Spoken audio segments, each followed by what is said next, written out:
Tweet. Send us both a tweet at Bellinor TV and at Maddles SC2 hashtag bromance. You don't even have to say anything else. Just follow us and send us Yeah, both that hashtag. That would literally make my evening. And you're all amazing people anyway true. because you've tuned into Dutch StarCraft League and we've had some great games. And yeah, this should be great. Do the honors. Introduce one of these players. You go first. I'll do the second one because this could be the last time we get to do it tonight. Oh, how sad. All right, let's get hyped and let's get into the action. Here in the top on Aquilon Flats, we have the turn player of pink colors from Team Maegis, Android, down a game in the best of 3 series of round of 64 Dutch StarCraft League individual parts. And of course, it's important to mention the individual part because there's a team league coming on as well. Yeah, it is. But we'll talk about it in a second. Yep. I'm going to introduce the bottom right. He is the yellow Zerg. Currently 1-0 up in a team kill situation. It is MoonRise. All right, so what about the team leagues?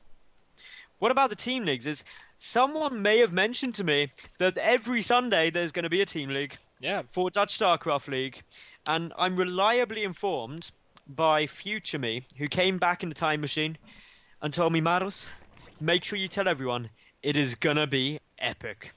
wow. You know, I really would like to have your powers, dude. you know, I can time travel. I only use it to let me know which amazing events are coming up, though. Just make sure not to go as back in time as the moment when your parents were about to conceive you, because then they get scared and you stop existing. Because they will Only end though. up No, not no, no, having no, no, no, sex. no, not necessarily. That's only if you believe there's a single timeline and you don't go to the Oh, argument that there's don't multiple give me timelines. that bullshit. No, no, this is how it works. There can be multiple timelines. And Okay, then that's how okay. you get rid of paradoxes. Okay, okay, okay. So, Look, yeah. have you ever watched a film which has ended in a paradox ending to get out of some story twist where you're like, I'm so glad The this most film ended with. famous one, I guess, is Terminator. I know. Have you ever ended a film like that and been like, I'm so glad they ended this with a paradox? That was such a good ending. Of course you didn't. You were like, oh. Yeah, I was never glad for a paradoxical ending. I have to be Looper, quite actually, frank. someone's pointing out in chat, Looper was the worst one for that. There were so many problems with that paradox. I got actually annoyed at the end of that film. And I was with my girlfriend, I was just like, at the time, and she was just like, why are you sighing? And I was like, look, because there was all these problems. He died and disappeared, but then who shot him in the first place? It couldn't have happened. You can't have a paradox and only selectively choose which part of the film the paradox applies to. Yeah. God, I You wish even people get could- annoyed as you remember it and think about it. It must Yeah. have been a really daunting and stressing experience for you. It was. Anyway, tell us what's happening in the game while I calm down and drink Well, some tea. we do have a factory opening, which might very well be Widowmine. No, it will not be. It will be a flat-out, completely straightforward mech build, because we have 2 factories. Yep, it could also be Blue Flame Hellion openings. Yep, it could. True Not story. as popular, but nowadays, but still hugely effective. Do you remember when Hellbat still benefited from Blue Flame and you could Yeah. morph them out of Hellions like just with an armory? Every single TVZ. Yes, I that also happened. remember when you could load up 4 of these mofos inside one medevac and just drop it inside my main. Yeah. The best. I remember speaking to. Have you heard of a player called Johnny Rico? He used to be Yep. on Team Dignitas. Yep. He. I've got him on Skype, and I remember that I cast one of his games where he got like abused by that so badly. He made loads of roaches, and the Hellbats were just dropped in 4s around a clump of roaches and just annihilated them. And he got so cross. But we do have Slings at the moment doing some nice damage to the natural of Android. Well, at least they will be picking off maybe a Hellion. Nice micro there by Android.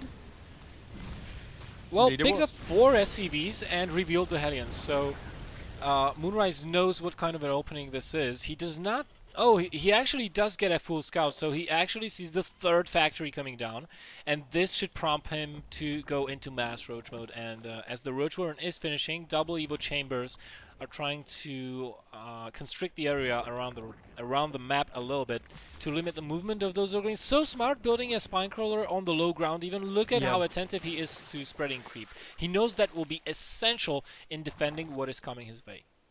It is a really, really smart idea. It's what you want to do because also that spine quarter placement means you can have some hope of defending that third base as well. But Blue Flame's coming down and Bellinor, what did I say at the start? Of Yeah, what I you thought it would said be? you called it.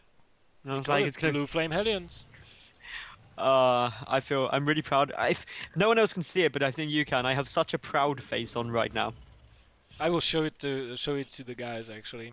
Get on your proud face. Come on. Okay, it's being shown. Look at Maddles, how proud he is of himself. I mean, he's like, I accomplished something. Yeah.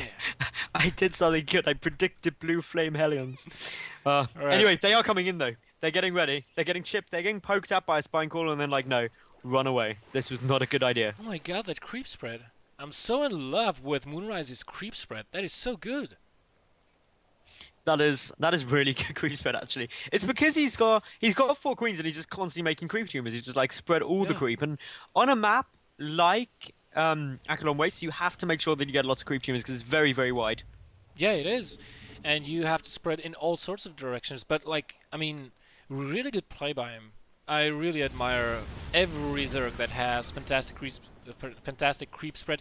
2 Zerglings get into the main and see that there is a 3rd command center on the way. See that there is a starport on the way. So knows that he has to put some spoke rollers and maybe spines around his mineral lines to defend versus possible Hellion drops. Yeah. And you know, knows that there is a 3rd behind this, so he may be looking to deny that 3rd. He just has to figure out, and by the placement of this command center, it has to be this location to the right of the main base and not to the south. Yeah, I personally feel this is the better one to take actually as Terran and as Protoss because you can knock down the Rock Tower and be very safe. For Zerg, the reason you take this one north of the natural spawning position here is just because you can then defend this area a lot easier. The dead space cliff actually causes a lot of problems with getting resupplying units in. That is true. So the Hellions are trying to poke, do what they can, but they're just prodding. They're just being annoying. They're not committing to anything, and they're teasing. They're teasing the Zerg. Yeah, they're teasing. It's like I could come and kill you and roast all your drones, but no, not yet. Not yet. I've got siege tanks behind. 63 drones to 38 SCVs. I think MoonRise is in a very nice position. He's getting a Hydra then. I mean, we do have, I believe I saw some tanks rolling out. Yes, we do have tanks out, but that all depends on, you know, how well the engagement will go for the Terran, meaning if he is sieged at the correct point in time, because if he's not, then the Hydras, of course, will just roll through this. If the tanks are sieged, well, then they don't. Roach Hydra's really good against Terran until the siege tank count gets a bit higher. Yeah. And then what you need to be incredibly imber, and this is another future prediction, Vipers. Yep. If you get good Blinding Clouds out, like Blinding Cloud, once it's used effectively by Zerg and Vipers have the Infesta moment of Wings of Liberty, suddenly everyone's going to be screaming Zerg OP. Yeah, it's basically the same deal how you use Vipers in a ZVP scenario versus Colossi if you go Hydra. But instead of Blinding Cloud, you use Abduct. You abduct the Colossi into the Hydra pack and quickly focus it down so that you don't have to go Corruptors, because that's a unit you... That gets countered by basically everything. Yeah, that's a unit you don't want to have when you're going Hydras, and your opponent has Colossi. You want to counter with Vipers. You don't want to be countering with Corruptors. Indeed. So what we've got now is the Overlord getting taken out, so this 3rd place can be taken. Good move by MoonRise there, just blocking that out. Vikings are on their way, and quite a lot of Vikings, and I'm not really sure what triggered that. I'm looking at the vision, and there's been nothing seen that would really make me scream, I better get some Vikings out. Other than, obviously, expecting Vipers. Maybe he's expecting Vipers.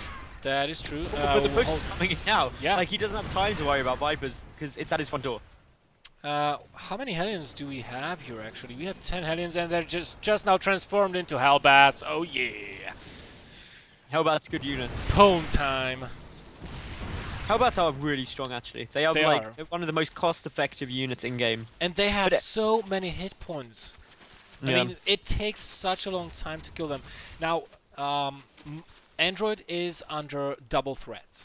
He's got a lot of siege tanks, but he knows that his rocks are being broken down. This position is a little bit vulnerable because of how the siege tanks are spread out. They are more clumped up in the natural, but there's basically only 2 siege tanks protecting this whole third base. And look at this, MoonRise decides that, well, not gonna attack after all, not worth it. He just goes back, and guess what? Behind this was designed to securely take a 5th base. Yeah, Smart move. it's the right thing to do. Take that 5th, and also look again. We saw it in game 1 as well. MoonRise Overlord spread is great. There is really no angle that if we just flick over to MoonRise's vision for a moment. I'm doing it right now. He sees everything, and when I mean everything, I'm talking everything. It is pretty impressive. Like, he knows exactly if a drop comes out or anything like that. The one thing I'm slightly concerned about is just how many Vikings are coming out, though. Because the only thing he's really got to worry about is Vipers, but as we see, the Ultralisk Cavern is on its way. And that in itself is an odd choice, going Ultras when you've got 3/3 missile attack coming up. Yeah, that is a little bit baffling, but I think he wants Ultras It's still out to deal with the Hellbats and the tanks, to absorb damage. Basically, he wants a tanky unit, because if we look at this army, there's just a couple of roaches, predominantly Hydras. It's pretty squishy, right? And susceptible to splash. So he wants some tanky units, and like I don't know. I'm kind of torn on whether Vipers would have been a better choice, but maybe he saw the amount of Vikings that his opponent is making. So, but then you could still target those down with the Hydras quite easily. So there's pros and cons to both, but generally you want to be getting out Vipers just against mech, because if you can put blinding clouds on the tanks, suddenly mech seems incredibly weak. And you know, it makes sense. He's getting Ultras. He's gonna have chitinous plating. He's gonna have +3 armor. No attacks for the Ultras, but he doesn't need attacks for them. He needs them to stay in the fight for as long as possible. His +3 is on the way. If we look at the upgrades, the Terran is hopelessly behind on those. He's only on 1/1 on his mech. So, or is he gonna go for it? This is a really odd time to try and push in. The tanks on the high ground taking an awful lot of damage. The Ultras are nowhere to be seen. Yeah, I think this was a mistake by MoonRise. I mean, he is remaxing quite quickly. Maybe he needed to ditch those roaches and free up some supply, because he is 200 again, but he has 5 more Ultralisks in production. 3 are already on the field. Oh, that must have been a miss rally. Yeah, I was just sitting there looking at Ultra, and I was like, don't go that way, Ultra. It's not worth it. Don't stand there and get hit by siege tanks either. That's not worth it. Alright, so one Ultra trying to be a hero, taking on the supply depot, and MoonRise is just going at it again. Bits and pieces of Ultralisks and Hydra flying everywhere. The Vikings are still alive, but a lot of the tanks have gone down, and MoonRise is reinforcing with Ultras. His +3 range attacks and carapace will be done in a couple of seconds here. And he's just going with Ultra Hydra. Nothing else. Yes, I really wish there was some Vipers in this composition. It would really help a lot. Or the other thing which I'd love to see, which I hope happens in the near future, is MoonRise just to expand everywhere. If you've got map dominance and creep spread up to your opponent's third base, then just take every expansion. Because he's got enough resources to get to, so he can take the one up to the left and also one to the at the very top, and also in the 6 o'clock position quite comfortably. So I'm not quite sure why he's not. Well, he is going to take the 6 o'clock one. Oh, here he is now. That's good. Yeah. But, you know, if you want to remax on such expensive units such as Hydras and Ultras, I mean, the bank is not that large to... But he's got a pretty sizable income. I mean, his income rate is through the roof, 2,500 minerals per second. So yeah, definitely could afford to build some more of those expansions, some more of those hatches. And look at this, constantly spreading the Overlords. Yeah, his Overlord spread is great. But then to the same extent, with so many Vikings, that one should have been on Overlord clearing duty. Bellinor. What is it? 3 Niduses. Oh my god! Oh yes! Yes, Nothing you're right! is more cool than 3 Niduses. You're right! 1 Nidus makes me very overexcitable as a caster. 3... Oh my god, and if the Overlord placement, the changelings all over the map, he can just about drop it anywhere he pleases. He can drop them everywhere. Nidus is everywhere. Legit, chat is going crazy, and so Oh you should, my chat. goodness, this will be so good. Oh, the scan doesn't see it either. The scan was so close. Two Sees Nidus the- is in the main. Oh my goodness, the Nidus is everywhere. This is Does he 3 notice? Niduses in the main. He doesn't notice. He doesn't notice. doesn't He's not see the even. Niduses. Oh my god, third Nidus in the main. Oh, and he can retreat comfortably. And he can even plop Niduses elsewhere and just hit another base once he's done with this one. Look at all the ultras coming out. The tanks, the Thors are suddenly like, oh dear, guys. We didn't plan for this creep spread going down everywhere. It's exactly like in the Heart of the Swarm trailer. There's too many Zerg. We're not gonna make it. No, for it to be exactly like it, Android needs to land a Viking. If he lands a Viking that then gets killed by an Ultra, that would be it. Brilliantly, but oh, the Hydras are doing so much damage, the Ultra's doing so much damage. Look at the bank as well for MoonRise. He's killed a lot of production, he's just like, okay, back in the Nidus. Back in the Nidus, and yeah, he's back in the center of the map. I was kind of hoping that that in the middle of this he would plop another Nidus at the third and the fourth, and Nope, he's just... blocking them at the front. Okay. Because that's what you can do. You can retreat from your opponent May and instantly pop out elsewhere on the map where you have Nidus. So I was kind of hoping he'd do that. This planetary will most certainly die. Yep. Oh, another Nidus in the main. Nidus is everywhere. Oh my goodness, this is such an entertaining play. Look at that. Oh my god! It's like Nidus. He's just... Oh, he's all over the place with this. The Thors, the tanks, they're pushing the army back, and Android is remaxing, MoonRise is remaxing Ultra Ling. He knows that Hydras will not be the best unit of choice at this moment, and he's running low on gas as well. The third is about to get Niduses. One is going to be killed. Will the second one be killed? There's one more at the front. The SCVs do get it. Now, I've noticed a small problem for MoonRise, and that is his gas. Take a look at that. Completely gone. He needs another 2 expansions to keep this up. Also, he's been engaging very cost inefficiently with his ultras. I mean, the attack in the main, the Nidus, was awesome to watch. It was good, but like the ultras always engaged in these chokes between the buildings. They were always funneled into there and killed one by one. He lost a lot there. If we take a look at the resources lost, look at this: 13.5 versus 22,000 almost. Yeah. That doesn't at all represent the situation and the advantage MoonRise was in the majority of the game. Yeah, the trouble is, if he engages his army well, he'll be fine. It's very low tank count, that's the problem. And these ultras can do okay as long as they get in a good position. But what MoonRise needs to do is take the top base, take the base to the lower left as well, take all of the gas. And take just all the bases. Take all the bases. He's got some Vipers out now. But against just Mass Thor, Vipers are okay, but not incredible. Yeah. I mean, It's he not would like have against to tanks. have a lot of them Vipers. Like, to abduct everything at once. Most preferably. Or just blinding cloud all the army. Because this army is so slow, it takes a lot of time to get out of the blinding cloud. But then again, he does not have any ranged unit. Like, he would have to close in, really. And what does that get you? You only buy yourself time to close in on the army, nothing more. Pro tip, by the way, another nice little move. With Vipers, if you have a blinding cloud against things like Thors or Marines and Marauders, do it behind the army if you're pushing in with Ultras, because then they have to retreat into it. But here we go. It looks like we're going to have the engagement, and in all of the Ultras come. There are just so many. There goes the blinding clouds, but it needs to be on the back. Thors, there's just too many Ultras, I think. MoonRise is going for it. He's making 24 Hydralisks behind this.